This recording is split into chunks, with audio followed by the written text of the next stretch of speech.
everyone, welcome back to this channel. In this video, I'm going to show you how to add neon doodle effect on CapCut apps. Now let's get started. First, open your CapCut apps and add the photo or the video that you want to edit. And after you add the photo or the video that you want to edit, you just click on the effect at the bottom. This one, click on it. And after this, in here you can click on a body effect,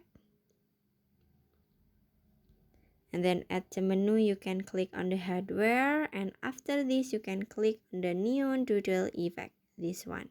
You can click on it, and after this you can click check icon, this one. Now you can adjust the effect, so you can click on the adjust at the bottom. You can adjust for the size, for the speed, for the vertical shift, and then for the horizontal shift.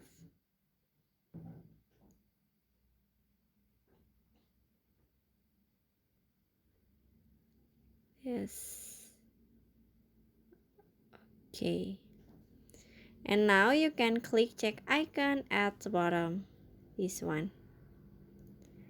And finish. So that's how to add neon doodle effect on CapCut apps. I hope you found this video to be helpful. If you enjoyed the content, please consider like, comment, and subscribe down below. Bye bye.